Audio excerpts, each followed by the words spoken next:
Welcome back, everybody. I am here today to talk about dice rolling and the role that die plays in Empyrean First Edition. So I mentioned in a previous video that Empyrean does not rely as heavily on dice rolling as a lot of the other role-playing games that are out there right now currently. In video games and in online games, we call this RNG, or random number generation. And in tabletop or pen and paper RPGs, that role is replaced by rolling die. Kind of serves the same function. Gives you a little bit of variety in actions and things like damage. Provides a little bit of a range for things, so there's a little bit of unpredictability in what's going to happen. Sometimes things go more in your favor, sometimes they go less in your favor. So again, Empyrean tries to steer away from that and doesn't rely on it too heavily, but does use dice and die rolling for certain things like combat, persuasion, and damage. So early in the book, it's mentioned that the easiest way to obtain the necessary dice is to either order them online, which is really easy and cheap, or you can go down to your local card and comic book shop. If they sell Dungeons & Dragons, Pathfinder, if they sell Magic the Gathering, Pokemon trading cards, like they probably will have dice for sale. And most likely what you're going to find is a box that looks like this. For those that aren't familiar, it's by a company called Chessex, and they make 7 die sets. So there are 7 die, and different dice inside of this box. You actually only need 4 of them for Empyrean. But again, you can go down and get one of these pretty cheap at any store that carries them. Any gaming store usually will have them. And I just want to show you the ones that are going to be useful for Empyrean itself. And there's 4 of them. So out of the 7, there's 4 that you're going to use. Oh, the other thing you'll notice in the different boxes, they all come in the same kind of like color or pattern. So you can just pick whichever one you think looks the coolest or whatever matches your aesthetic the most. So I have these kind of cool pink and black ones here to show you today. So the first die that you're going to take out of the 7 set that you're going to need is a D4, and it looks like a little pyramid. And the D4, the only thing that's a little bit different about it from other die is that when you roll it, it's whatever number that's facing up as typical, but it's going to be the point is what's going to be facing up, not the number. But as you see, as I turn this around, all of those says 3 everywhere. So that would be a 3 on that roll. D4 is used in Empyrean for minor damage and for running away from combat.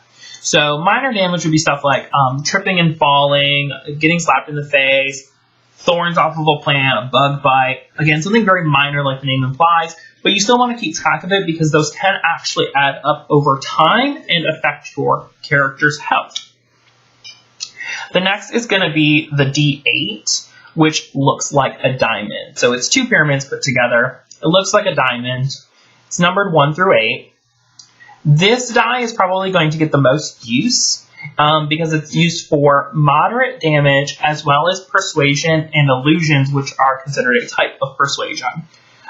So getting kicked or punched, certain weapon attacks, some animal attacks, something like spraining an ankle, a weak poison or toxin, those are all going to inflict moderate damage, as well as unskilled weapon attacks, which is talked more about in combat. But those are with D8. The thing to know about when you're rolling a D8 for damage or for combat is that the minimum it can do is 4. So where our last die ended at 4, we're going to treat this die like it starts at 4. So if I roll a 1, 2, or a 3, I'm actually going to round it up and count it as a 4. Okay. You are not going to use the D6, but I'm just going to show that because that's the traditional die that we're all used to, that's used in a lot of board games. You're not going to use that for Empyrean at all. You are going to use the D12. That's the next one that you will utilize, and that is for severe damage. So this is for skilled weapon attacks, being struck by a martial artist or somewhere really important on your body, fire, burning attacks, powerful claws and fangs from wild animals, broken or dislocated bones, right, damaged limbs, strong poisons, things like that. The D12 is also used in the Block&Parry counter system, which is unique in how Empyrean handles the defensive part of combat. And when your character, if you have a player who's choosing to play defensively, they're actually going to use the D12 when it comes their turn to try to intercept incoming attacks. And so that's what the D12 is used for. And again, the minimum of this is the maximum from the previous die, so 8. So anything 1 through 7 on here, we're going to round it up and we're going to count it as an 8. And the last one you're going to do is the really big die, the D20. Okay, it's numbers 1 through 20 on it, so it's got a lot of little faces. This is going to be used for lethal damage in or out of combat and critical hits, which only occur in combat. So examples of lethal damage, like the name suggests, can potentially kill your character in a single hit. So like being next to an explosion, or drowning, or dismemberment, falling from really extreme heights, or really potent toxins, right? These may trigger a D12, and just like with our other die, the minimum is the previous die's maximum, so it's a 12 to 20 damage. So anything a 1 through 11 is going to automatically round up to a 12, which is why it can pretty quickly take out your character. And then again, it is also used for critical hits in addition to being used for lethal damage.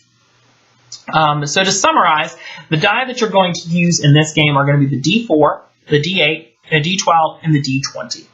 Now, when you have a group of people together, it might be more convenient to have everyone have their own set of these dies so that they can go about rolling without having to do a lot of shuffling around the table. But if you're only playing with a couple of people, you can share a single set of these 4 dice, and it shouldn't slow down gameplay or anything. So again, if anyone has any questions, feel free to leave comments or questions in the comments below, and I will do my best to get back to everybody in a timely manner. And don't forget to check out Empyrean First Edition, which is now available for order on Amazon.com. Thank you, guys.